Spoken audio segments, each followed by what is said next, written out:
Bismillahirrahmanirrahim.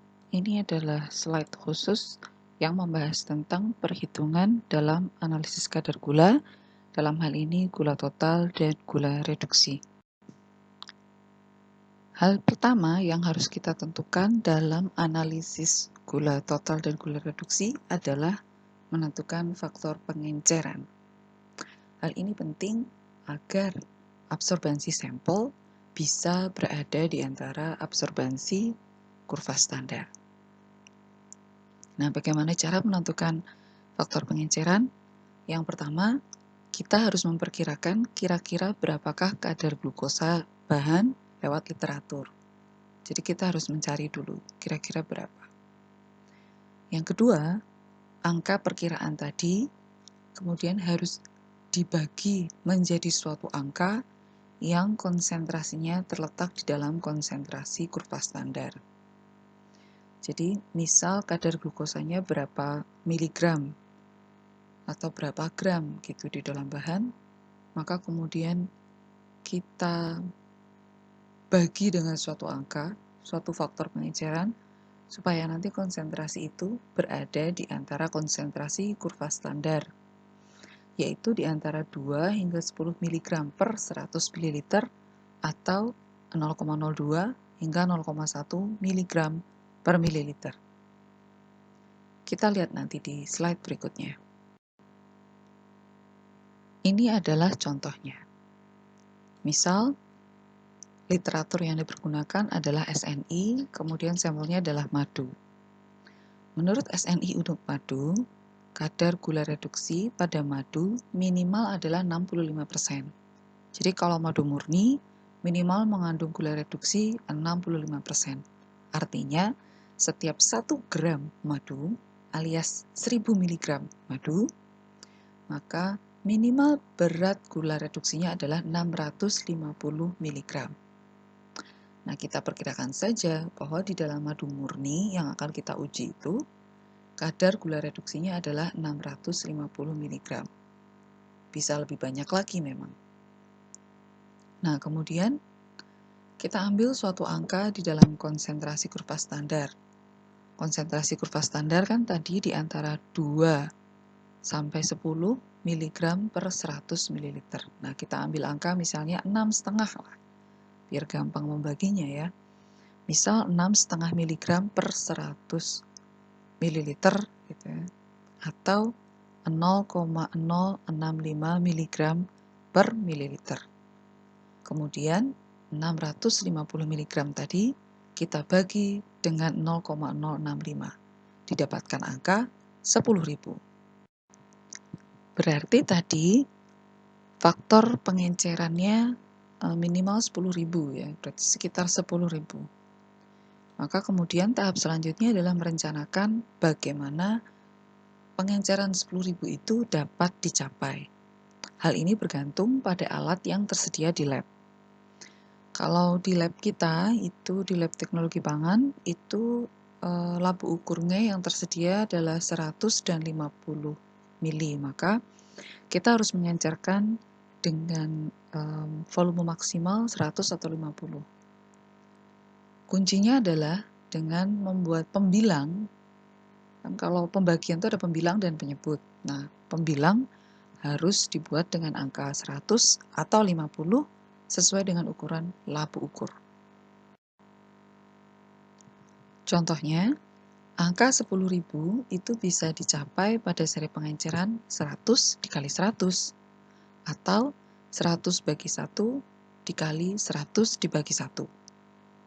Maka 1 gram madu diencerkan dengan aquades hingga 100 mili, kemudian dipipet atau diambil 1 mili, kemudian diencerkan hingga 100, untuk kemudian diambil sampel 1 mili.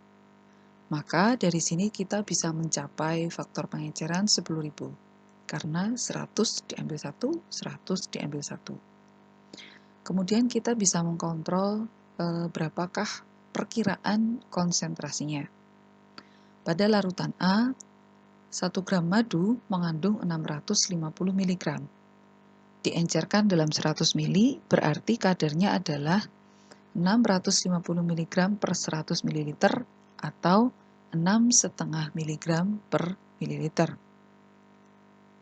Kemudian diambil 1 ml, berarti dalam 1 ml tadi ada 6,5 mg gula reduksi. Diencerkan menjadi 100, berarti di dalam larutan B ada 6,5 mg per 100 ml gula reduksi atau 0,065 mg per mililiter. Atau setiap 1 mililiternya mengandung 0,065 mg gula reduksi. Dan ini masuk ke perkiraan kurva standar. Atau pakai cara lain, tergantung lampu yang tersedia. Misalnya yang tersedia ada lampu ukuran 50 mili, itu 2 buah, kemudian lampu 100 hanya ada 1. Maka ya kita memperkirakan bahwa seri pengecaran 10.000 dicapai dengan 10 dikali 10 dikali 100. Angka 10 itu bisa dibuat dengan 50, pembilangnya 50, berarti penyebutnya 5. Dikali pembilangnya 50 dibagi 5, berarti kan 10 dikali 10. Kemudian dikali 100 dibagi 1. Artinya 1 gram madu diencerkan dengan aquades hingga 50 ml, kemudian dipipet 5 ml, diencerkan hingga 50 ml, kemudian dipipet 5 ml, diencerkan hingga 100. Kemudian diambil sampel 1 ml. Di sini kita bisa ngecek ya, berapakah kadarnya. 1 gram madu berisi 650 mg diencerkan dalam 50. Berarti dalam setiap milinya ada 13 mg gula reduksi. Kemudian dipipet 5 mili. Berarti 13 mg dikali 5, 65 mg gula dibagi dengan 50 mili alias 1,3 mg per mililiter. Kemudian larutan B diambil 5 mili, berarti 1,3 dikali 5, 6,5 mg. Dilarutkan dalam 100, berarti kadarnya 6,5 mg per 100 ml atau 0,065 mg per mililiter. Dan ini sudah masuk perkiraan kurva standar.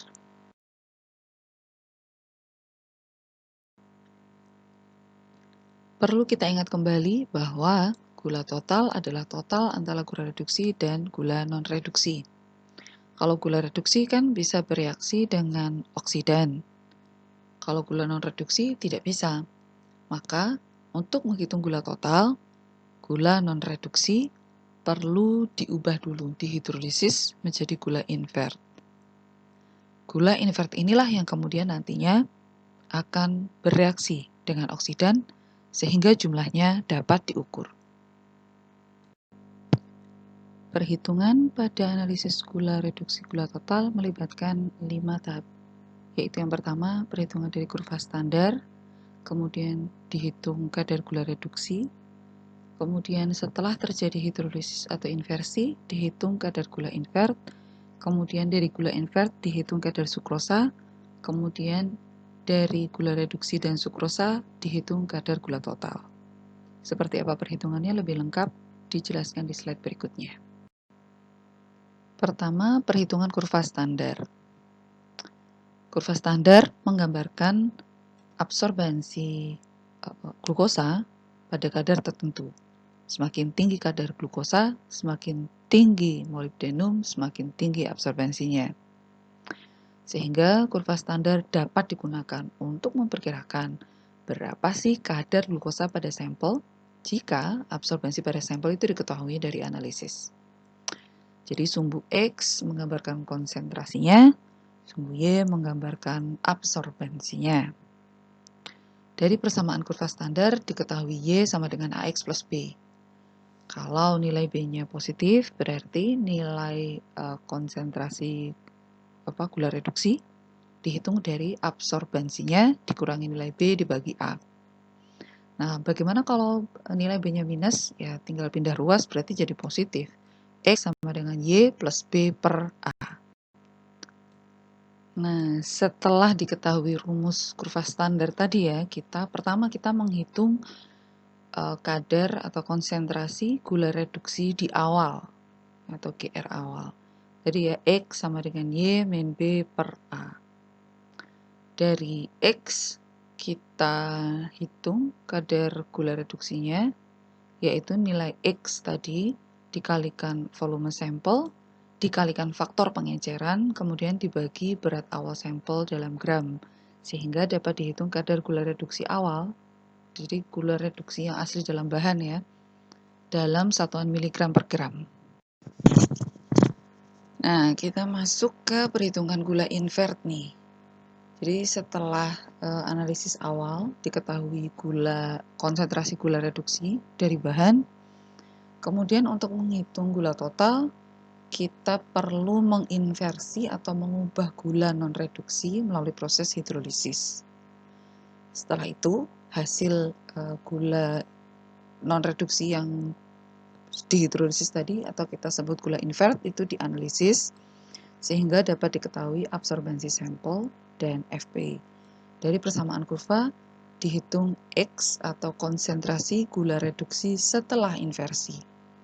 Jadi konsentrasi gula reduksi ini adalah konsentrasi gula reduksi awal yang ada di dalam sampel dan gula non reduksi yang sudah diinversi, sehingga totalnya berapa. Perhitungannya masih pakai kurva standar juga, X aksen gitu ya. Kita sebut gula reduksi setelah inversi itu X aksen untuk membedakan dengan yang di awal. X aksen sama dengan absorbensi gula reduksi inversi ya dikurangi nilai B dari persamaan kurva standar dan dibagi dengan A. Dalam hal ini Y-nya adalah Y aksen yang menyatakan absorbensi gula reduksi setelah inversi atau absorbensi gula inversi gitu ya. Dari sini kita hitung gula reduksi inversi yaitu X aksen dikali volume sampel, dikali faktor pengenceran, dibagi berat awal sampel, sehingga diperoleh kadar gula reduksi inversi dalam satuan miligram per gram. Kadar gula invert adalah GR inversi dikurangi GR awal. Kadar gula inversi yang dihitung tadi yang dijelaskan di slide berikutnya itu menunjukkan kadar gula invert atau kadar gula non-reduksi yang diubah menjadi gula reduksi atau gula invert. Gula invert ini sering diasosiasikan dengan sukrosa gitu. Karena kan sukrosa itu gula non-reduksi kan. Maka ya kemungkinan gula invertnya itu diasosiasikan dengan sukrosa, berarti gula invert itu gula sukrosa gitu. Nah, dari sini ketika kita sudah tahu kadar gula invert tadi yang sebelumnya itu kemudian dikalikan dengan faktor konversi 0,95. Jadi untuk menghitung kadar sukrosa, kadar gula invert dikali 0,95. Nah, 0,95 itu apa sih? Itu adalah angka faktor konversi dari gula invert menjadi sukrosa. Faktor konversi 0,95 itu dihitung dari berat molekul sukrosa 342 dibagi 2 kali 180 atau 2 kali BM glukosa. Kenapa harus 2 kali? Karena sukrosa merupakan disakarida. Dia tersusun dari 2 monomer fruktosa dan glukosa. Kalau gula invert itu dianggap sebagai glukosa semua, dan kemudian hasil gula invert akan dikonversikan ke sukrosa, maka perlu memakai faktor konversi. Secara simpelnya atau sederhananya gini, kalau kadar gula invertnya 360 mg per gram, itu maka gula invert ini setara dengan 342 mg per gram sukrosa. Atau kalau kadar gula invertnya itu 36 mg per gram, maka itu setara sebenarnya dengan 34,2 mg per gram sukrosa. Atau kadar sukrosa dalam bahan sebagai gula invert tadi merupakan 95% atau 0,95 dari total kadar gula invert. Kenapa kok 0,95? Ya tadi ya ada faktor konversinya karena ada disakarida tadi kemudian dikonversi menjadi sukrosa. Jadi untuk berapapun kadar gula invert, maka 95%-nya merupakan sukrosa. Sehingga dari kadar gula invert, Kalau dikonversi menjadi sukrosa, itu dikalikan 95%-nya atau 0,95-nya. Maka kadar gula totalnya berapa? Ya berarti kadar gula reduksi ditambah gula non-reduksi. Gula non-reduksinya itu apa? Sukrosa. Berarti kadar gula total adalah gula reduksi di awal tadi ditambah kadar sukrosa. Begitu. Ini adalah contoh soal analisis gula total gula reduksi. Suatu kurva standar untuk metode Nelson-Somogyi disiapkan dari glukosa murni antara 1 sampai 9 mg per 100 ml. Kurva tersebut akan digunakan untuk menganalisis gula total dan gula reduksi madu. Diperkirakan gula totalnya 84% dan gula reduksinya 75%. Bagaimanakah cara kita melakukan preparasi sampel serta berapa gram sampel yang perlu ditimbang, dilarutkan dalam berapa mili, dan seterusnya. Jika diketahui bahwa nilai persamaan kurva standar adalah Y sama dengan 0,0949 dan 0,0735X, serta nilai absorbansi madu untuk gula reduksi adalah 0,0995 dan gula total 0,0975, berapakah kadar gula total dan gula reduksi yang sebenarnya ya dari sampel madu tersebut? Perlu diingat bahwa nilai absorbansi gula total ini kan di sini lebih sedikit ya dibandingkan gula reduksi. Tapi nilai absorbansi ini tidak bisa secara langsung kita gunakan untuk memperkirakan, oh berarti gula totalnya lebih sedikit dong. Nggak bisa. Tetap harus dihitung dulu lewat perhitungan. Karena nanti lewat perhitungan kita bisa tahu bahwa ternyata sekalipun absorbansinya lebih kecil, ternyata gula totalnya lebih tinggi kok. Kok bisa ya? Nah, kita lihat di perhitungan di slide berikutnya. Langkah pertama untuk menentukan rencana pengenceran adalah menentukan faktor pengencerannya dulu. Dalam 1 gram madu atau 1000 mg madu, terdapat 840 mg gula total dan 750 mg gula reduksi. Perkiraan awal ya. Maka apabila konsentrasi kurva standar glukosa di antara 1 sampai 9 mg per 100 ml atau 0,01 hingga 0,09 mg per mililiter, kita perlu memilih angka di antara 0,01 sampai 0,09 tadi. Misal kita milihnya 0,06 gitu ya. Maka kalau perkiraan awal gula reduksinya 750 mg mau diubah menjadi 0,06 mg, maka ya tinggal dibagi saja. 750 dibagi 0,06 hasilnya 12.500.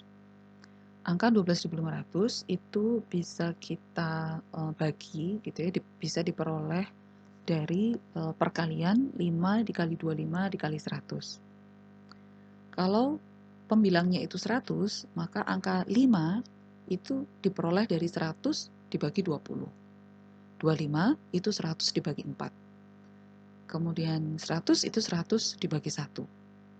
Maka rencana pengencerannya adalah 1 gram madu dilarutkan dalam 100 ml Aquades menjadi larutan A. Lalu diambil 20 ml, diberi perlakuan timbal asetat dan N-oksalat, diencerkan hingga 100. Di sini ada larutan B bebas timbal. Dari larutan B bebas timbal tadi diambil 4 ml, diencerkan hingga 100 ml larutan C. Kemudian dari larutan C diambil 1 ml sampel dan dilakukan pengujian Nelson. Dari sini kita akan mendapatkan faktor pengenceran 12.500. Nah, kalau misal angka yang kita pilih itu 0,075 misalnya, berarti faktor pengencerannya 10.000. Nah, ini terserah kepada kita untuk membuat kita mau bikin itu di range angka berapa. Kemudian kalau 10.000 ya berarti 100 dibagi berapa, 100 dibagi berapa kayak gitu. Jadi triknya di sini adalah menentukan faktor pengenceran.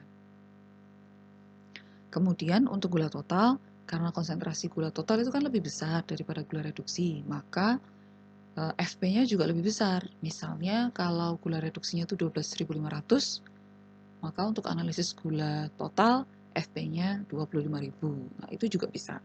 Jadi asalkan FP untuk gula total itu lebih tinggi, itu sudah bisa. Nah, tadi kita sudah menentukan angka untuk faktor pengenceran gula total. Untuk gula total, karena konsentrasi gula total lebih besar, maka FP-nya juga lebih besar. Kita bisa menentukan terlebih dahulu. Gitu, misalnya 25.000. Gitu. Karena 25.000 itu adalah 12.500 dikali 2, maka kita perlu menyelipkan angka 2 ini di bagian pengenceran di tengah. 25.000 itu setara dengan 5 dikali 25 dikali 2 dikali 100. Untuk angka 2, itu kita bisa memilih angka 100 per 50 atau 50 per 4. Di sini saya memilih 50 per 4. Gitu. Maka rencana pengencerannya adalah 1 gram madu dilarutkan dalam 100 ml aquades dulu untuk menjadi larutan A. Kemudian dari larutan A diambil 20 ml, diperlakukan timbal asetat dan Na oksalat, lalu diencerkan hingga 100 ml untuk memperoleh larutan B yang bebas timbal. Kemudian untuk analisis gula total, larutan bebas timbal kan dihidrolisis dulu dengan HCl terus dikasih NaOH. Nah, dari larutan B tadi kita ambil 25 ml. Kemudian dihidrolisis dengan HCl, lanjut dinetralkan dengan NaOH, kemudian diencerkan hingga 50 ml untuk menjadi larutan C. Nah, dari larutan C ini diambil 4 ml, kemudian diencerkan hingga 100 ml. Dari yang terakhir 100 ml atau larutan D ini diambil 1 ml sampel untuk dilakukan pengujian Nelson. Setelah kita bisa menentukan FP dan rencana pengenceran, kemudian analisisnya dilakukan. Dari kurva standar diperoleh persamaan kurva standar Y sama dengan 0,0735X ditambah 0,0949. Berarti nilai A-nya adalah 0,0735 dan nilai B-nya 0,0949. Kemudian dilakukan analisis gula reduksi, mendapatkan absorbensi 0,0995. Kemudian dari analisis gula total diperoleh absorbensi 0,0975. Kemudian FP gula reduksi adalah 12.500 dan FP gula total adalah 25.000. Tahap pertama adalah kita menghitung konsentrasi atau X dari gula reduksi awal, yaitu dari absorbensi gula reduksi dikurangi nilai B dibagi nilai A, yaitu 0,0995 dikurangi 0,0949 dibagi 0,0735. Hasilnya adalah 0,0558. Nilai X ini kemudian dipakai untuk menghitung kadar gula reduksi, yaitu X dikali volume dikali FP dibagi berat awal dalam gram. Hasilnya adalah 782,31 mg per gram. Kemudian sekarang kita menghitung gula totalnya. Tahap pertama adalah menghitung hasil inversinya atau gula reduksi setelah inversi. Tadi diperoleh Y aksen 0,0975 kan. Maka kita hitung X aksen atau gula reduksi setelah inversi 0,0975 dikurangi 0,0949 dibagi 0,0735. Hasilnya adalah 0,0354. Maka GR atau gula reduksi setelah inversi adalah X aksen dikali volume dikali FP dibagi berat awal. Ingat, di sini FP-nya adalah 25.000. Jadi bukan 12.000 ya. Sama dengan 884,35 mg per gram. Kadar gula invert atau gula non-reduksi yang menjadi inversi adalah GR aksen dikurangi GR. Hanya 102,04. Untuk menghitung kadar gula sukrosa, maka gula invert tadi dikali 0,95, hasilnya 96,938. maka gula total adalah gula reduksi awal ditambah kadar sukrosa. Hasilnya 879,248 mg per gram. Dari hasil analisis tadi dapat disimpulkan bahwa kadar gula reduksi dan gula total dari madu masing-masing adalah 782,31 mg per gram dan 879,248 mg per gram atau sekitar 78% dan 88%. Angka ini lebih tinggi daripada perkiraan awal gula reduksi yang gula reduksinya 75% dan gula total 84%. Dari sini kita juga bisa tahu, oh ternyata madu ini mengandung gula reduksi dan gula total yang lebih tinggi gitu, di atas standar. Maka dari seluruh tahapan ini kita bisa menghitung kadar gula total maupun gula reduksi dari sampel yang mau kita analisis. Kesannya ribet ya, ternyata banyak yang harus dihitung, kita harus dianalisis. Tapi sebenarnya kalau misalnya kita sudah terbiasa melakukan perhitungan, lama-lama hafal kok alurnya. Pertama ngitung apa, kedua ngitung apa, kemudian angkanya dimasukkan kemana, dan seterusnya. Ini jurus analisis gula total dan gula reduksi itu memang banyak hal yang harus dilakukan gitu. Nevertheless, gitu. Tetap aja proses belajar ini saya berharap kalian semua dapat mendapatkan manfaat dari sini. Happy UTS ya. Nanti latihan soal, kita latihan soal ini latihan ngitung aja, latihan analisis, latihan ngitung aja. Happy UTS.